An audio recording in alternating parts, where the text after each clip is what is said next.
My name is Valerie, and for a living I find lies. I'm a compliance and systems analyst for a bank, which means I spend 50 to 60 hours a week sifting through contracts, transaction logs, and data, looking for the exact moment the numbers stop matching the narrative. When someone's hiding something in the front office, there's always a paper trail in the back. You just have to know where to look. I'm good at my job. I'm logical, detached, and I never let emotion cloud a financial discrepancy. But none of that training prepared me for the discrepancy I found in my own family. Outside of work, my life was small, tightly scheduled, and revolved around one absolute center of gravity: my 8-year-old daughter, Maya. Maya was the best thing that ever happened to me. She was a quiet, observant kid with a wild imagination, a girl who preferred building elaborate Lego castles on our living room floor over noisy playgrounds. She was the anchor that kept me grounded after my divorce from Julian 3 years ago. Julian wasn't a bad guy, just a man who realized too late that he wasn't built for the relentless grind of marriage and fatherhood. We split amicably, sharing custody smoothly. He took Maya every other Wednesday and 2 weekends a month. It worked. We were a modern, slightly fractured but functional family. Or so I thought. It was a Tuesday afternoon around 2 p.m. when my desk phone rang. I was deep into a spreadsheet, my eyes burning when I saw the caller ID, Elmwood Elementary. My stomach did that familiar sharp drop every working mother knows. When the school calls in the middle of the day, it's never to tell you your kid won an award. It's a fever, a broken arm, or worse. I picked up on the second ring. "Valerie speaking," I said, keeping my voice level. "Hi, Valerie, this is Miss Delgado, Maya's third-grade teacher." Her voice sounded tight, not panicked, but incredibly careful. The kind of careful tone I use when I'm about to tell a branch manager they're going to be audited. "Are you able to come into the school before regular pickup time? There is something we need to discuss regarding Maya. Is she hurt? Is she sick?"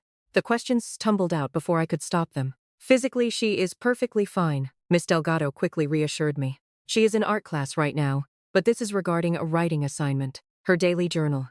I am legally required to share it with you in person." Required. That word hung in the air. You don't use the word required unless policy dictates it, unless liability is involved. "I'll be there in 20 minutes, I said.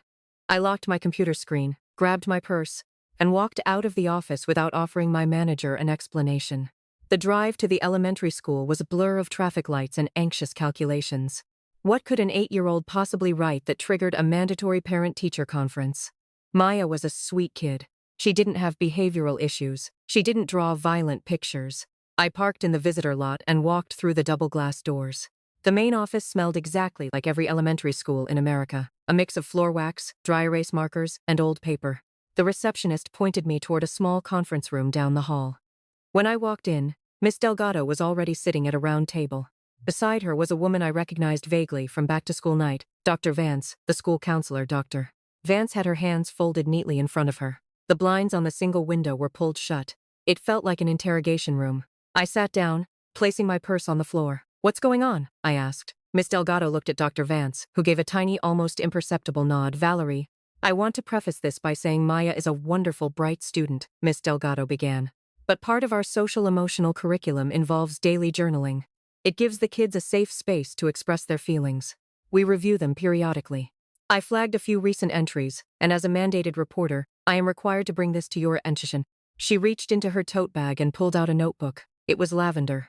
I knew that notebook intimately. I had bought it for Maya at a drugstore 2 months ago, because she loved the color purple. On the front cover was a peeling holographic unicorn sticker that Maya had tried to tape down at the corners. Seeing it sitting there on the sterile conference table felt like an invasion of privacy, a piece of our quiet home life exposed to the harsh fluorescent lights of the school. Miss Delgado slid the lavender notebook across the table toward me. It was open to a page marked with a yellow sticky note. "Please read this," she said softly. I pulled the notebook closer. Maya's handwriting tilted slightly to the right. The letters formed with the careful, heavy pressure of a child concentrating hard. I took a breath and focused on the graphite words. "Grandma says, Mommy is always working because she is too stressed out. Grandma says, Mommy cries a lot because she regrets having me. Grandma says, Mommy wishes I lived somewhere else so she wouldn't be so tired." My lungs stopped working. The air in the room suddenly felt entirely used up. I read the 3 sentences again, and then a third time. "Regrets having me. Wishes I lived somewhere else." The words blurred together, swimming on the lined paper. It felt as though someone had taken a baseball bat to my ribs. My hands resting on the edge of the table began to shake. I had to press my palms flat against the fake wood grain to steady them. Miss Delgado reached over and gently turned the page. Another sticky note, another entry, dated 4 days later. We played the secret game again. Grandma told me what to say if Mommy asks about the weekend. Grandma says if I tell Mommy the truth, Mommy will get mad and send me away forever. I have to pretend to be happy at home, but Grandma says I belong with her. The secret game. I stared at the page. The misspellings and the phonetic sounding out of bigger words made the devastation even more profound. This wasn't the rambling imagination of a child making up a fantasy world. This was dictation. This was an 8-year-old girl documenting a systematic psychological breakdown. My mother, Margaret Victoria, the woman who had given birth to me, the woman who baked cookies with my daughter, was looking into my little girl's eyes and telling her that her mother didn't want her. She was actively teaching my child to fear me. Valerie, Dr. Vance said, her voice dropping into that soothing clinical register that counselors use when they think someone is about to fall apart. We wanted to bring you in because these entries show a clear pattern of parental alienation and emotional manipulation by a secondary caregiver. Maya is carrying a massive amount of anxiety. She asked me yesterday if mothers are allowed to give their children away to the government. A hot, sick feeling clawed its way up my throat. I wanted to scream. I wanted to flip the table. I wanted to drive to my mother's house and burn it to the foundation. But then the strangest thing happened. The mother inside me, the one who was bleeding out from the betrayal, suddenly snapped into focus. My banking training kicked in. I became detached. I became logical.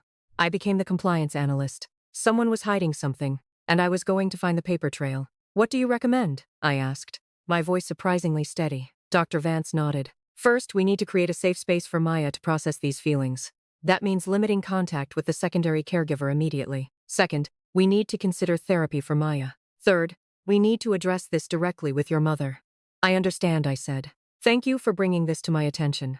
I'll take Maya home now. Valerie, Miss Delgado said, her voice full of concern. Are you sure you're okay to drive? I looked at her, then at Dr. Vance. I'm a compliance analyst, I said, my voice flat. I deal with liars every day.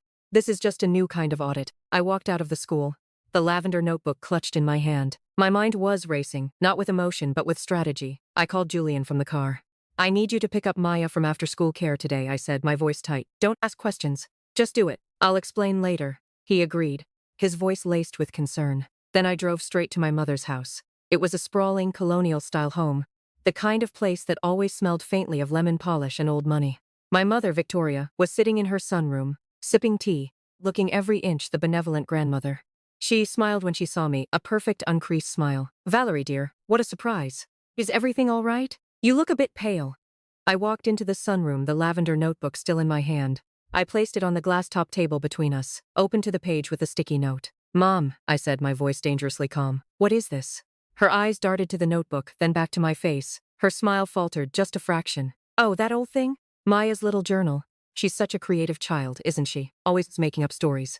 These aren't stories, Mom. These are her words. Words you put in her head. I pointed to the entry. Grandma says Mommy regrets having me. Grandma says Mommy wishes I lived somewhere else. Her face hardened. Valerie, don't be ridiculous. Children exaggerate. I was simply trying to explain to her why you're always so angry and tired. I have the journal, Mom, I said coldly. The school gave it to me. They called it parental alienation. I didn't wait for her to respond. I didn't give her the satisfaction of seeing me cry or scream or beg. I simply turned my back on her, walked to the front door, and opened it. You need help, Mom, I said over my shoulder. But you're never ever going to get it at the expense of my daughter. I walked out, pulling the heavy door shut behind me with a solid echoing click. I got into my car and drove away. The battle lines were drawn, and I was about to go nuclear. I picked Maya up from Julian's apartment that evening. Julian took one look at my face and knew something had fundamentally shifted in the universe. But to his credit, he didn't ask questions in front of Maya. He just kissed her forehead, handed me her backpack, and shot me a look that said, "Call me later." When we got back to our apartment, I ordered a large pepperoni pizza, Maya's ultimate comfort food. We sat on the living room floor, surrounded by thousands of colorful Lego bricks. I didn't push her. I didn't interrogate her. I just sat there snapping yellow bricks onto red ones, letting the silence stretch out until it felt safe. Mommy, Maya said quietly. Her eyes focused intensely on a tiny plastic window she was installing on her castle. Yeah, baby, I answered, not looking up. Grandma said that when you get a promotion at the bank, you're going to send me to a boarding school because I make too much noise. My hand stopped midair. The cruelty of it was breathtaking. A boarding school? Did she say that recently? I asked, keeping my voice as light and conversational as possible. Maya nodded, her lower lip trembling. Last weekend. She said you cry in the bathroom, 'cause you're so tired of being a mommy. And she told me I had to pretend to be happy here, or you'd get mad and punish me. She said if I told you the truth, you'd never let me see her again and then I'd have nobody. The mechanism of control was so painfully clear. Victoria hadn't just planted lies. She had planted a failsafe. She made Maya terrified to communicate with me. She turned my home into a place of anxiety and her house into the only safe haven. I set down my Lego brick and scooted across the carpet until I was sitting right beside her. I pulled her into my lap, wrapping my arms around her small body. She felt so fragile. Maya, look at me, I said gently, waiting until she lifted her tear-filled eyes to mine. I am going to tell you a secret, okay? The biggest, truest secret in the world, she sniffled. Okay, I am never, ever sending you away. Not to a boarding school, not to live anywhere else. You are stuck with me forever. And I never cry because I'm tired of being your mom. If I ever cry, it's just because adults get stressed about boring things like bills and spreadsheets. But you are the best part of my entire life. Maya buried her face in my shoulder, and finally she started to cry. It wasn't the quiet, anxious crying she had been doing lately. It was loud, messy, relieved sobbing. I held her tight, rocking her back and forth on the carpet. I will never punish you for telling me the truth, I whispered into her hair. No matter what Grandma says, no matter what anyone says, you can always tell me everything. You are safe here. We sat on the floor for a long time, the pizza getting cold in the box. I let her cry until there were no tears left, until her breathing slowed and she felt heavy against my chest. I carried her to bed, tucked her under her dinosaur blanket, and sat beside her until she fell asleep. As I watched her chest rise and fall in the dim light of the hallway, the anger I felt earlier at my mother's house mutated into something much colder, much sharper.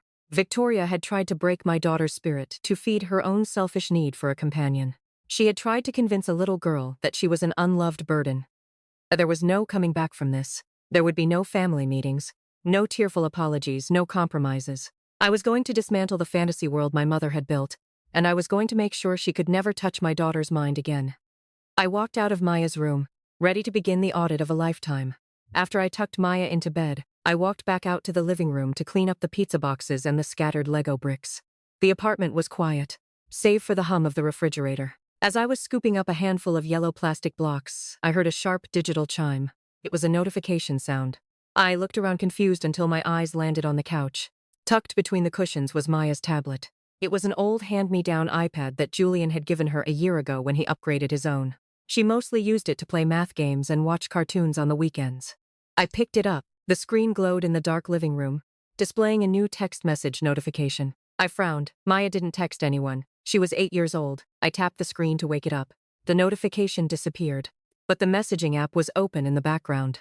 I realized with a sudden jolt of adrenaline that Julian had never wiped the device completely clean when he handed it down.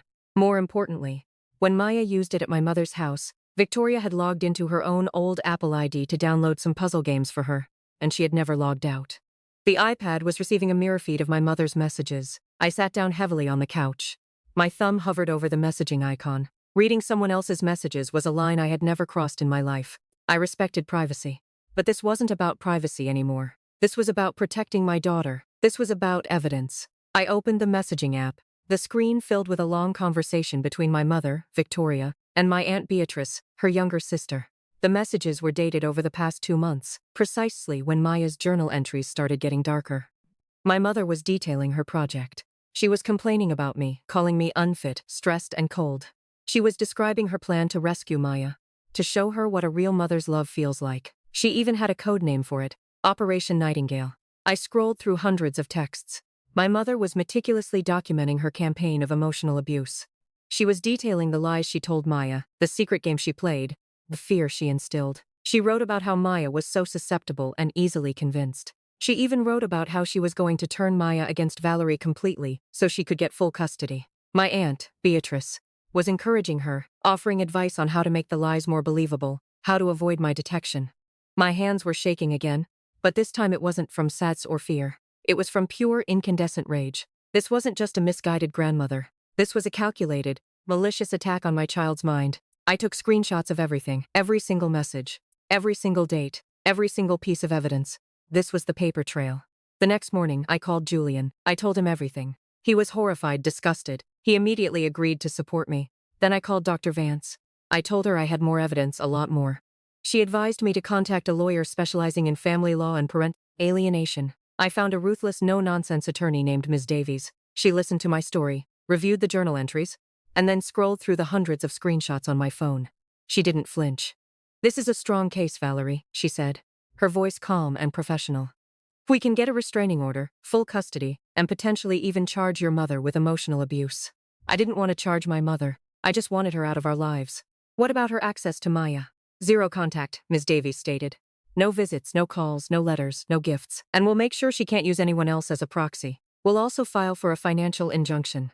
She'll be cut off from her assets until we can ensure she poses no further threat to Maya." I nodded. That was it. That was the audit. The complete dismantling. The legal process was swift and brutal.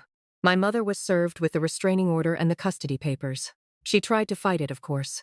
She called me, screaming, crying, threatening. She tried to rally the rest of our extended family, painting me as a cruel, ungrateful daughter who had lost her mind. But I had the evidence, the journal, the texts, the professional opinions of the school and Dr. Vance. Julian testified on my behalf. He was appalled by Victoria's actions and fully supported my decision to cut her out of Maya's life completely. The court sided with me. My mother was forbidden from having any contact with Maya, directly or indirectly. Her access to her substantial trust fund was frozen, pending psychological evaluation and a court-ordered therapy program. She was devastated. She lost her project, her companion, and her financial independence all at once. The weeks that followed the court order, my phone was completely silent. There were no guilt-tripping text messages. There were no frantic voicemails from Aunt Beatrice. The family planning group chat was dead. I had drawn a boundary with concrete and barbed wire. And for the first time in life, my family respected it because they were utterly terrified of the consequences. Victoria remained in the big house, living under the strict financial supervision of my accountant. I heard through the grapevine, a distant cousin who texted me once to say she thought I was brave, that Victoria was telling anyone who would listen that I had suffered a mental break and stolen her grandchild. I didn't care. Let her spin whatever lies she needed to survive her isolation. The people who mattered knew the truth. The only thing I cared about was Maya. Healing a child's mind is not like fixing a spreadsheet. You can't just delete the bad data and hit refresh. It takes time, patience, and professional help. I enrolled Maya in weekly sessions with Dr. Vance. She played with sand trays, drew pictures, and slowly began to unpack the heavy, dark luggage my mother had shoved into her head. It was hard work. There were nights when Maya would wake up crying, terrified that I was going to pack her bags and send her to the imaginary boarding school. There were days when she would compulsively apologize for making a mess with her toys. Terrified, I would snap and stop loving her. But week by week, the light started to come back into her eyes. The watchful, anxious scanning of my face stopped. She started laughing out loud again. That full belly, unself-conscious laugh that I had missed so much. 2 months after the confrontation, we had a breakthrough. It was a rainy Wednesday evening. I had gotten off work relatively early, leaving the bank at 5. I picked Maya up from her after-school program, and we drove home listening to pop music on the radio. When we got to the apartment, I didn't have the energy to cook a complicated meal. I opened the pantry, grabbed a box of dry spaghetti, and pulled out a jar of cheap store-bought marinara sauce. I boiled the water, heated the sauce in a saucepan, and grated some Parmesan cheese over the top. I sat the bowls down on our small dining table. Maya sat across from me, swinging her legs under the chair. She took a big bite, twirling the noodles around her fork, getting red sauce all over her chin. She chewed thoughtfully, swallowed, and then looked at me with bright, clear eyes. "Mommy," she said. "Yes, sweetie," I replied, bracing myself out of habit for a difficult question. "This is the best spaghetti in the whole world," she announced with absolute conviction. "I like our house. I like it when it's just us." I felt a sudden sharp sting of tears behind my eyes, but they were happy tears. I smiled at her, wiping the sauce off her chin with a napkin. "I like it when it's just us too, Maya, more than anything." After dinner, while I washed the dishes, Maya sat at the kitchen table. She had a new notebook. It wasn't lavender. It was a bright, obnoxious neon green, and it didn't have a unicorn on it. She had decorated it with stickers of astronauts and rocket ships. "What are you writing?" I asked, drying my hands on a towel. She didn't try to hide it. She didn't look nervous. She just pushed the notebook across the table toward me. "Today, it rained." She had written in her careful, tilted handwriting. "Mommy made spaghetti from a jar and it was awesome. Today is a good day. I am safe here." I touched the green paper gently. "I am safe here."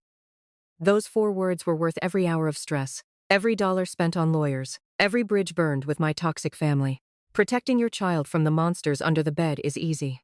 Protecting them from the monsters who share your DNA, the ones who smile and bake cookies while they poison the water well, is the hardest thing a mother will ever do.